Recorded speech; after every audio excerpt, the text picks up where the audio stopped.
안녕하세요. 저는 의사입니다. 지난 30년이란 세월을 숨막히는 응급실과 서울의 피부과 진료실에서 오직 생명을 지켜내기 위해 싸우며 보낸 사람입니다. 오늘 여러분께 한 가지 여쭙고 싶습니다. 아주 솔직한 질문입니다. 여러분은 손주를 사랑하십니까? 압니다. 여러분은 분명 그렇다고 대답하실 겁니다. 심지어 내 목숨보다 더 사랑한다고 하시겠지요. 여러분은 새벽 4시에 일어나 노량진 수산시장까지 한 걸음에 달려가 가장 싱싱한 생선을 골라 손주를 위한 죽을 끓이실 분들입니다. 여러분은 본인의 먹을 것, 입을 것은 아끼고 10원짜리 하나까지 알뜰히 모아 손주에게 가장 예쁜 옷을 사입히십니다. 손주를 끌어안고 그 전내를 맡으며 그것이 노년의 가장 완벽한 행복이라 생각하실 겁니다. 하지만 단 한 번이라도, 아주 잠시라도 여러분의 그 포옹이, 함께 쓰는 그 물건들이, 그리고 더 구체적으로는 따뜻한 집안을 걷는 여러분의 그 맨발이, 여러분이 가장 사랑하는 아이의 몸속으로 독소를 조용히 주입하고 있다는 생각을 해보신 적 있습니까? 제가 과장해서 드리는 말씀이 아닙니다. 저는 지금 매우 위급한 현실을 경고하고 있는 것입니다. 제가 별표 세대 간 교차 감염, 크로스 제너레이셔널 인펙션, 별표이라고 부르는 침묵의 살인자에 대해서 말입니다. 여기서 범인은 암도 아니고 뇌졸중도 아닙니다. 너무나 평범해서 여러분이 혀를 차며 대수롭지 않게 넘기는 그것. 바로 별표 곰팡이, NM맥, 펑거스, 별표입니다. 우리 노인들은 흔히 치명적인 착각을 하곤 합니다. 에이, 그냥 무 좀 있는 건데 뭐, 좀 가려운 게 다인데 약 좀 바르면 되지. 한 집 식구끼리 뭘 옮는다고 그래? 그것은 무지한 살인자의 변명일 뿐입니다. 여러분의 면역계는 이미 노화되었고 피부 각질은 두꺼워져서 그 기생 곰팡이들과 10년을 동거해도 별 탈이 없을 수 있습니다. 하지만 여러분의 손주는 다릅니다. 종이장처럼 얇은 피부, 아직 완성되지 않은 면역체계를 가진 그 천사 같은 아이들은 견딜 수 없습니다. 절대 견뎌낼 수 없습니다. 아이들에게 있어 여러분 발이 곰팡이는 잔혹한 침략군입니다. 그것은 폐혈증으로, 피부 괴사로, 그리고 어린 시절 내내 잊지 못할 끔찍한 고통으로 이어질 수 있습니다. 만약 제 말을 믿지 못하시겠다면 자리에 앉아 따뜻한 차 한 잔을 드시며 이 이야기를 들어보십시오. 이것은 별표 진료 기록 402번 별표에 관한 실제 이야기입니다. 2023년 크리스마스 밤이었습니다. 밖에는 한방눈이 내려 서울 전체를 하얗게 뒤덮고 있었습니다. 원래라면 웃음소리와 선물로 가득해야 할 밤이었지만 제 응급실은 긴장감으로 뜨겁게 달아올라 있었습니다. 우리는 5살 된 어린 환자 민준이를 받았습니다. 아이는 39.5도의 고열에 시달리며 헛소리를 하고 있었습니다. 하지만 우리 의료진 모두를 소스라치게 만든 건 고열이 아니었습니다. 우리가 덮고 있던 담요를 걷어내고 아이의 2발을 보았을 때였습니다. 세상에, 발가락들은 퉁퉁 부어 마치 푹 익어 터질 듯한 토마토 같았습니다. 3번째와 4번째 발가락 사이는 헐어서 짓물러 있었고 비릿한 노란 진물이 흐르고 있었습니다. 아이의 엄지발톱은 반쯤 떨어져 나가 그 아래 붉은 살이 훤히 드러나 있었습니다. 의사가 상처를 살짝 건드리기만 해도 아이는 자지러지게 비명을 질렀습니다. 그 울음소리가 고요한 밤을 찢어놓을 듯했습니다. 민준이의 할머니인 68세 최 여사님은 옆에 서서 사시나무 떨듯 떨며 눈물을 쏟고 계셨습니다. 그분은 넋이 나간 사람처럼 계속 중얼거렸습니다. 할미가 미안해. 우리 강아지가 왜 이럴까? 낮까지만 해도 잘 놀았는데 선생님? 상처를 처치하고 폐혈증 위험을 막기 위해 고용량 항생제를 투여한 뒤 저는 최 여사님을 진료실로 따로 모셨습니다. 저는 감염원을 찾아야 했습니다. 제가 물었습니다. 할머니, 댁에서 아이가 맨발로 밖을 돌아다니거나 흙장난을 하나요? 할머니는 고개를 세차게 저으셨습니다. 아닙니다, 선생님. 애가 얼마나 깔끔한데요. 고급 아파트 안에서만 놉니다. 제가 다시 물었습니다. 그럼 누가 아이를 씻기고 손발톱을 깎아줍니까? 접니다. 애 엄마 아빠는 일하느라 바빠서. 이때 저는 목소리를 낮추고 엄숙하게 말했습니다. 할머니, 제발 부탁이니 할머니 발을 좀 보여주십시오. 최 여사님은 머뭇거리며 발을 의자 밑으로 숨기려 하셨습니다. 하지만 저의 단호한 태도에 천천히 두꺼운 양말을 벗으셨습니다. 그러자 즉시 차가운 진료실 안으로 코를 찌르는 악취가 퍼졌습니다. 할머니의 두 발은 그야말로 별표 곰팡이 박물관 별표이었습니다. 엄지발톱은 각질이 두껍게 쌓여 울금처럼 누렇게 변해 있었고 기형적으로 휘어져 살을 파고들고 있었습니다. 발가락 사이사이는 갈라져서 곰팡이가 파먹어 하얗게 변해 있었고 발 뒤꿈치 피부는 쩍쩍 갈라져 깊은 고랑을 만들고 있었습니다. 할머니는 고백하셨습니다. 나도 이런지 한 10년 됐어요, 선생님. 근데 별로 아프지도 않고 그냥 좀 가렵길래 놔뒀지요. 그리고 경악스러운 진실이 서서히 드러났습니다. 존경받아 마땅할 그 할머니는 곰팡이로 두꺼워진 자신의 발톱을 깎던 그 오래된 손톱깎이로 자신의 눈에 넣어도 안 아플 손주의 손발톱을 깎아주었던 것입니다. 할머니는 단순히 별표, 큰 걸로 깎아야 잘 깎인다. 별표고 생각하셨습니다. 소독은 전혀 하지 않으셨습니다. 그뿐만이 아니었습니다. 할머니는 목욕을 마친 후 곰팡이 가득한 자신의 발을 욕실 앞천으로 된 발매트에 닦았습니다. 그리고 불과 5분 뒤 민준이가 화장실에 가려고 뛰어와 곰팡이 포자로 축축하게 젖은 그 매트를 맨발로 밟았습니다. 세상에서 민준이를 가장 사랑하는 할머니가 직접 자신의 손으로 곰팡이를 손주의 손톱 상처와 발 피부에 심어준 꼴이 된 것입니다.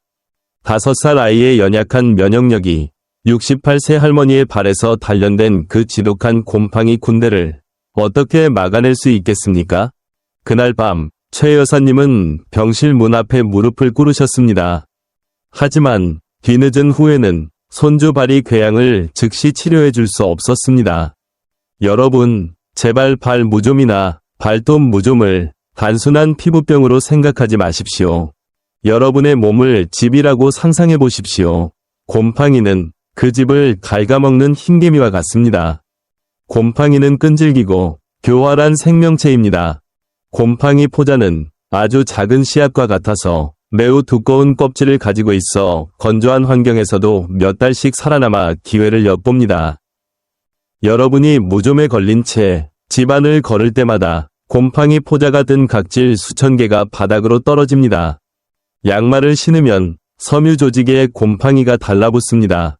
손톱깎이를 쓰면 쇠 틈새에 포자가 숨습니다. 발매트에 발을 닦으면 여러분은 비옥한 땅에 씨앗을 뿌리는 것과 같습니다.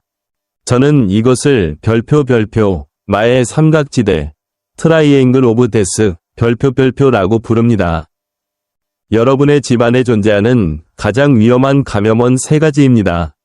첫째, 가장 위험한 범인은 바로 천으로 된 발매트입니다.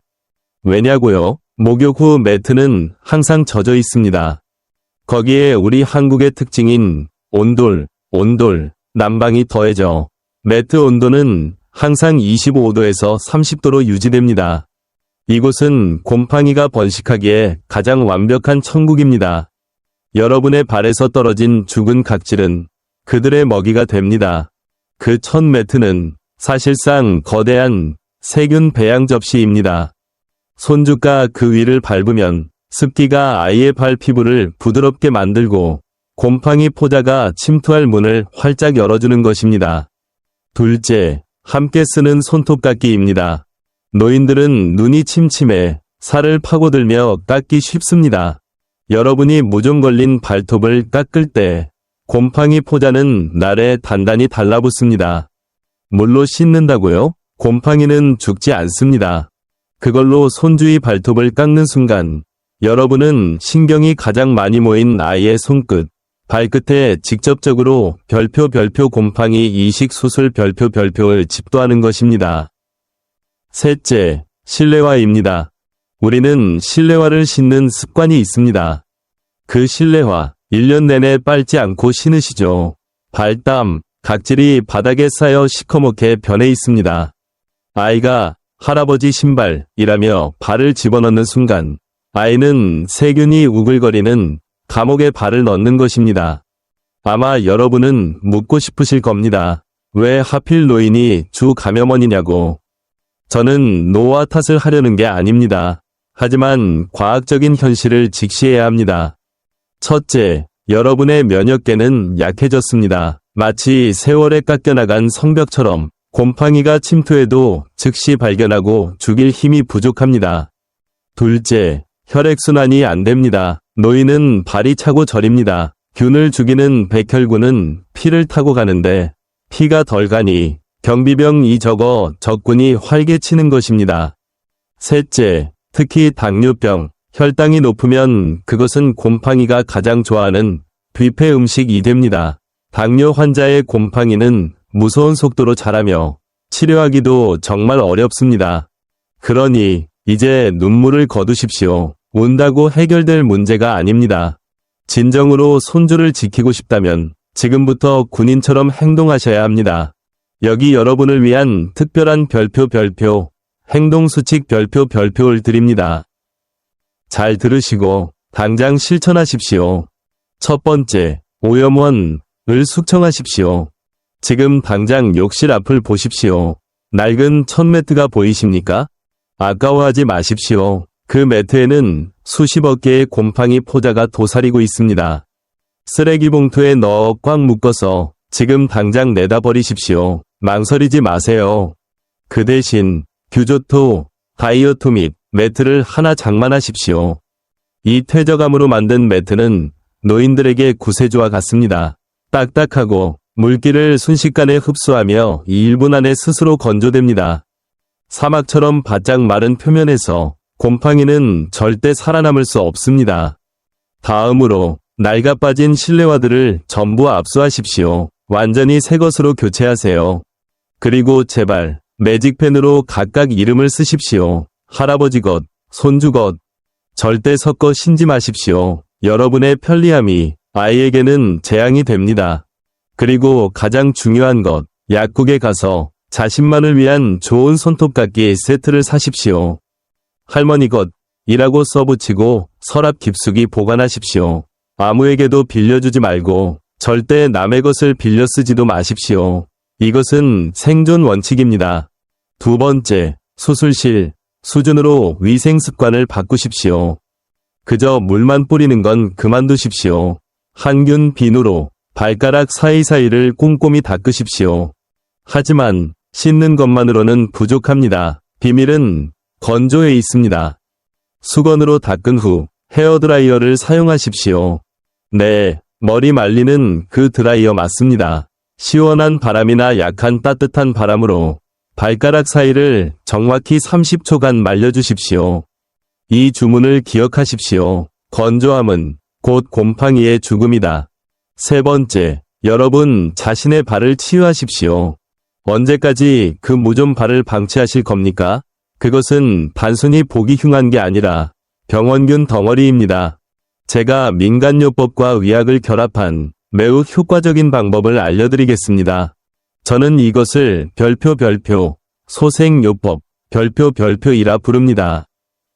저녁 8시에 서 9시 사이 신장, 콩팥, 기능이 가장 활발해져 몸의 독소를 배출하기 좋은 시간대에 하십시오. 방법은 간단합니다. 40도 정도의 따뜻한 물 2리터에 식초 1컵, 으깬 마늘 5쪽, 그리고 천일염, 굵은 소금 1줌을 넣으십시오. 왜 이 조합이냐고요? 식초는 산성 환경을 만들어 곰팡이가 살 수 없게 하고 마늘의 알리신은 강력한 천연 항생제이며 소금은 살균 작용을 합니다. 이 물에 15분에서 20분간 발을 담그고 눈을 감고 휴식을 취하십시오. 그 후 맹물로 헹구고 잊지 마세요. 즉시 바짝 말리십시오. 압니다. 여기까지 들으면 많은 부모님, 조부모님들이 혀를 차며 이렇게 말씀하실 겁니다. 의사 양반 너무 유난 떠네. 옛날에 나 시골 살 때는 하루 종일 논두렁 맨발로 다녀도 아무렇지도 않았어. 어르신들께 정중히 말씀드립니다. 옛날과 지금은 천지 차이입니다.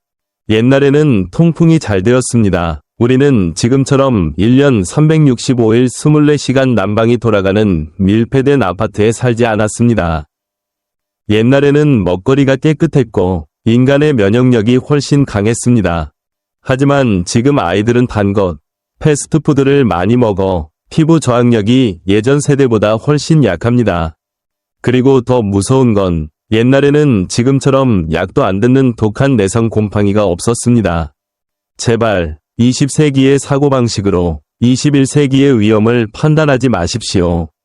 여러분이 손주의 슬리퍼를 신으려 할 때, 손주와 수건을 같이 쓰려 할 때마다 제가 방금 말씀드린 차가운 크리스마스 밤에 진물은 발을 붙잡고 울부짖던 민준이를 기억해 주십시오. 여러분의 무관심은 지금 이 순간 단순한 무관심이 아닙니다. 그것은 보이지 않는 범죄입니다.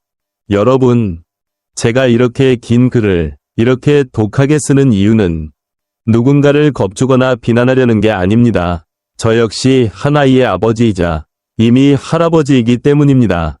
저는 압니다. 자식과 손주를 가까이 하고 싶은 그 마음을요.